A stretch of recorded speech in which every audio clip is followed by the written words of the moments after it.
وہ سوائے نماز چھوڑنے والے کے کسی کو کافر کا فتویٰ نہیں لگاتے تھے۔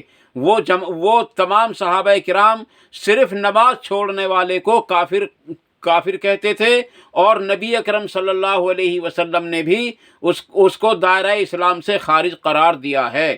اور جو نماز نہیں، اللہ تبارک و تعالیٰ نے خود قرآن کریم کے اندر دوسرے مقام پر ارشاد فرمایا کہ لوگوں نمازوں کی پابندی کرنا اور مشرکوں میں سے نہ ہو جانا۔ یہ الفاظ ہم کو صاف بتلا رہا ہے کہ اللہ تبارک و تعالیٰ نے نماز اور مومن کے درمیان، یعنی ایمان اور کفر کے درمیان فرق کرنے والی چیز صرف نماز ہے۔ اسی آیت کے ترجمے سے ہم کو یہ بھی پتہ چل گیا کہ اللہ تبارک و تعالیٰ بھی اس شخص کو مشرک کہتا ہے جو نمازوں کی پابندی نہیں کرتا۔ عزیز دوستو، واضح رہے، اگر کوئی عالم، اگر کوئی پیر محدث، بڑے سے بڑا عالم ان احادیث کو جو نبی اکرم صلی اللہ علیہ وسلم سے ثابت ہیں، اور اس قرآن کریم کی آیت کو جس میں اللہ تبارک تعالیٰ نے خود فرمایا کہ نمازوں کی پابندی کرنا اور مشرکوں میں سے نہ ہو جانا، اگر ان تمام چیزوں کو کوئی انکار کے ساتھ مقید کرتا ہے تو آپ مجھے بتاؤ کہ ان کا کیا حال ہو سکتا ہے، اور ان کو ہم کیا سمجھیں؟ کیا ایسے لوگوں کو بھی مسلمان سمجھا جا سکتا ہے؟ عزیز دوستو، کسی کا فتویٰ آنے سے پہلے ایسے الفاظ سے توبہ کر لینی چاہیے، اور اپنے بزرگوں کو ایسی بیہودہ حرکتوں سے بچانے کے لیے ایسے الفاظ نہیں بولنے چاہیے کہ علماء نے اس کو انکار کے ساتھ مقید کر دیا ہے۔ عزیز دوستو، ان الفاظ کو چھوڑ دیں، کیونکہ جو علماء ہیں وہ انکار کے ساتھ اللہ کے نبی صلی اللہ علیہ وسلم کی کسی حدیث کو مقید کر ہی نہیں سکتے۔ ہاں، البتہ جو لوگ علماء سو ہیں وہ تو کچھ بھی کر سکتے ہیں، اس لیے میں علماء حق کی بات کر رہا ہوں، علماء سو کی بات نہیں کر رہا۔ عزیز دوستو، اللہ تبارک و تعالیٰ نے سب سے پہلی پہچان بتلائی نمازوں کے اندر عاجزی کرنے والے، اور نمازوں کے اندر خشوع پیدا کرنے والے، اور تیسری جو پہچان بتلائی اللہ تبارک و تعالیٰ نے ان کی پہچان یہ بتلائی ہے کہ وہ بیہودہ باتوں سے بچتے ہیں۔ اور سورۃ الفرقان کے اندر بھی اللہ تبارک و تعالیٰ نے اس پہچان کو ذکر کیا ہے، اور فرمایا کہ ان کی ایک پہچان یہ ہے کہ جہاں کہیں بیہودہ باتیں دیکھتے ہیں وہاں سے اپنی نظروں کو نیچی جھکا کر یا بزرگانہ انداز سے وہاں سے نکل جاتے ہیں۔ عزیز دوستو، جو لوگ بیہودہ باتوں کو دیکھتا ہے اور ان سے اپنے دل کو خوش کرتا ہے، وہ گویا ان بیہودہ باتوں میں ملوث ہے، اور جو لوگ بیہودہ باتوں کے اندر ملوث ہو جاتے ہیں ان کے لیے سخت اور بڑی زبردست خرابی ہے۔ یہ دوسری پہچان ہے ان لوگوں کی جو اللہ تبارک و تعالیٰ کی یعنی کہ جو بیہودہ باتیں ہیں ان سے بچتے ہیں، اور اپنے آپ کو بھی بچاتے ہیں اور اپنے اہل و عیال کو بھی بچاتے ہیں۔ عزیز دوستو، انہی کی تیسری پہچان سن لیجئے گا۔ تیسری پہچان، اور آیت نمبر ہے اس کا 4۔ اس میں اللہ تبارک تعالیٰ ارشاد فرماتا ہے کہ ان کی ایک پہچان یہ ہے کہ وہ زکوٰۃ ادا کرتے ہیں۔ نبی اکرم صلی اللہ علیہ وسلم نے زکوٰۃ کے بارے میں سخت تاکید فرمائی، اور فرمایا کہ جو لوگ زکوٰۃ نہیں دیتے ان کے اونٹ ان کو، ان کی بکریاں ان کو، اور ان کی گائے وغیرہ جانور ان کو روند رہے ہوں گے، کاٹ رہے ہوں گے اس دن، جو دن 50,000 سال کے برابر کا ہوگا۔ اور فرمایا کہ ان کا سونا اور چاندی کرنسی جو ہے وہ تختی کی شکل میں جہنم میں تپا کر ان کی پیٹھ پر، ان کے سینے پر اور ان کی پیشانی کو داغا جا رہا ہوگا، اور یہ عمل بار بار ہو رہا ہوگا، اور وہ کتنے دنوں تک؟ تقریباً 50,000 سال کے برابر کا جو دن ہوگا اس کے اندر ان لوگوں کے ساتھ ایسا ہو رہا ہوگا۔ یہ حدیث بخاری شریف کے اندر بھی موجود ہے، اور اس کے کئی طرق مسلم شریف کے اندر بھی آپ کو مل سکتے ہیں۔ اس لیے عزیز دوستو، زکوٰۃ کو ادا کریں، کیونکہ اسلام کے ارکان میں سے یہ ایک رکن ہے۔ فرمایا حضرت عبداللہ ابن عمر رضی اللہ عنہ کہتے ہیں کہ نبی اکرم صلی اللہ علیہ وسلم نے اسلام کی بنیاد کو 5 چیزوں پر قرار دیا، ان میں سے ایک زکوٰۃ کو آپ نے ذکر فرمایا تھا۔ اس لیے عزیز دوستو، اپنے مال کی زکوٰۃ ادا کریں اور اپنے مال کو ہر برائی سے بچانے کے لیے اپنے مال میں سے صدقہ بھی ادا کیا کریں، کیونکہ زکوٰۃ اور صدقے سے مال کم نہیں ہوتا۔ عزیز دوستو، 5ویں آیت کے اندر اللہ تبارک و تعالیٰ نے ان کی پہچان بتائی، جو علامت نمبر 6 ہے، اور بالکل ٹھیک یہی علامت سورۃ الفرقان کے اندر بھی بتلائی کہ وہ اپنی شرم گاہوں کی حفاظت کرتے ہیں، یعنی اپنے آپ کو زنا سے بچاتے ہیں۔ اور ان کی بڑی پہچان یہ ہے کہ جہاں کہیں اس طرح کی حرکتیں ہوتی ہیں وہاں سے یہ بچ جاتے ہیں اور اپنے آپ کو زنا سے بچاتے ہیں۔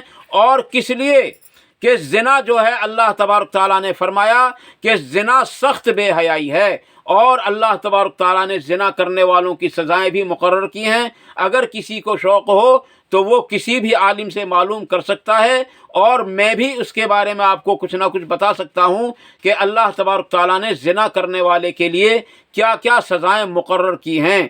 اس لیے عزیز دوستو، اس کے اندر یہ بھی بتلایا گیا سورۃ الفرقان کے اندر کہ زنا کرنے والا زنا کرنے والا جو ہے وہ سخت ترین گناہ کے اندر ملوث ہو جاتا ہے، اور سخت ترین بے حیائی کا کام ہے عزیز دوستو۔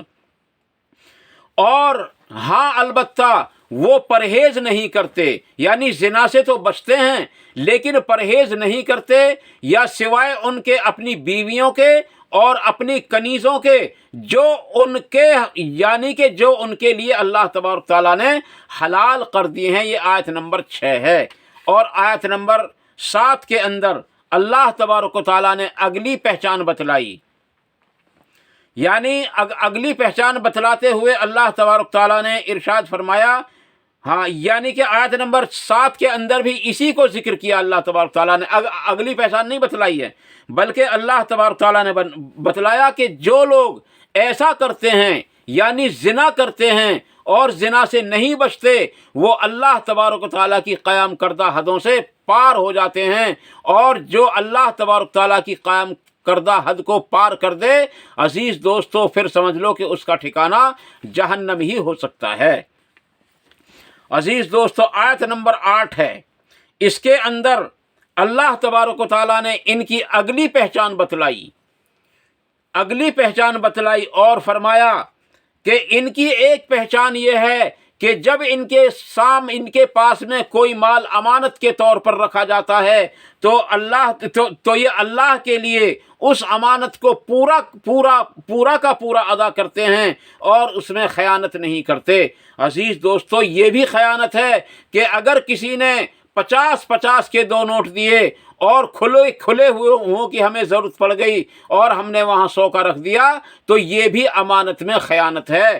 حالانکہ اس سے اس کا کچھ نقصان نہیں ہے، لیکن اس کو بھی خیانت ہی کہتے ہیں۔ نبی اکرم صلی اللہ علیہ وسلم امین بھی تھے اور صادق بھی تھے، اور امین اور صادق ہونا یہ نبی اکرم صلی اللہ علیہ وسلم کی سنت بھی ہے، اور اللہ تبارک و تعالیٰ کا زبردست حکم بھی ہے کہ جب آدمی، یعنی کہ اللہ کے نبی صلی اللہ علیہ وسلم نے خود فرمایا کہ منافق کی 4 علامتیں ہیں۔ منافق کی 4 علامتیں ہیں: جب وہ بات کرتا ہے تو جھوٹ بولتا ہے، جب وہ وعدہ کرتا ہے تو اس کو پورا نہیں کرتا، جب لڑائی پر آتا ہے تو گالی گلوج پر اتر آتا ہے۔ ایک چیز اور میرے ذہن میں نکل گئی ہے عزیز دوستو، اس لیے ان چیزوں سے بچنے کی ہم سب کوشش کرتے رہیں، اسی میں ہماری کامیابی ہے۔ اس کے بعد اللہ تبارک و تعالیٰ نے ارشاد فرمایا، یہ آیت نمبر 9 ہے، اس میں فرمایا کہ وہ نمازوں کی زبردست طریقے سے پابندی کرتے ہیں۔ ایسا نہیں کرتے کہ عشاء کی پڑھ لی، فجر میں سو گئے، ظہر کی نہیں پڑھی گئی، عصر میں کاروبار میں لگے رہ گئے۔ وہ ایسا ہرگز نہیں کرتے، بلکہ وہ زبردست طریقے سے نمازوں کی پابندی کرتے ہیں۔ اور یہی پہچان ٹھیک اس کی آیت نمبر 2 کے اندر بھی اللہ تبارک تعالیٰ نے بتلائی تھی، اور اس کی آیت نمبر جو 10 ہے، اللہ تبارک تعالیٰ نے ارشاد فرمایا کہ یہی لوگ ہیں میراث پانے والے، یہی لوگ ہیں میراث کو حاصل کرنے والے۔ اور پھر آیت نمبر جو مطلب 11 ہے، اللہ تبارک تعالیٰ نے ان کی میراث کے بارے میں ارشاد فرمایا کہ میراث کیا ہے؟ ان کے لیے وہ اللہ کی جنت ہے، جس کو اللہ تبارک تعالیٰ نے اپنے مومن بندوں کے لیے بنایا ہے، اور وہ اس کے اندر رہیں گے۔ اور کب تک رہیں گے؟ اللہ تعالیٰ نے یہ بھی بتلا دیا، فرمایا کہ وہ اس کے اندر ہمیشہ رہیں گے۔ عزیز دوستو، ہم اگر ان 6 نصیحتوں پر عمل کرنے والے بن جائیں تو یقیناً اللہ تبارک و تعالی ہم سب کو کامیاب فرما دے گا۔ نمبر 1، نمازوں کے اندر عجز پیدا کریں اور انکساری کے ساتھ نمازوں کو ادا کریں۔ نمبر 2، بیہودہ باتوں سے بچنے کی پوری کوشش کرتے رہیں۔ نمبر 3، زکوٰۃ کو ادا کرتے رہیں۔ نمبر 4، زنا سے بچتے رہیں۔ نمبر 5، امانتوں میں خیانت نہ کریں۔ نمبر 6، نمازوں کی پابندی کرتے رہیں۔ یہ میں نے آخر میں آ کر کے مختصر کر کے میں نے آپ کو 6 کی 6 چیزیں بتلا دی ہیں۔ عزیز دوستو، اللہ تبارک تعالیٰ سے دعا ہے کہ جو بات جذبات میں میری زبان سے غلط نکل گئی ہوں، اللہ تعالیٰ ان کو ہمارے دلوں سے دھو کر نکال دے اور ہمارے دلوں کو پاک کر دے، اور جو قرآن و حدیث کے بالکل موافق نکلی ہوں، اللہ تعالیٰ ان باتوں کو ہمارے دلوں کے اندر راسخ فرمائے اور ان پر عمل کرنے کی توفیق بھی عطا فرمائے، ان پر عمل کرنے کے موقع بھی عطا فرمائے اور ان پر عمل کرنا آسان بھی فرمائے۔ وآخر دعوانا ان الحمد للہ رب العالمین۔ سبحان ربک رب العزت عما یصفون وسلام علی المرسلین والحمد للہ رب العالمین۔ والسلام علیکم ورحمۃ اللہ تبارک و تعالی وبرکاتہ۔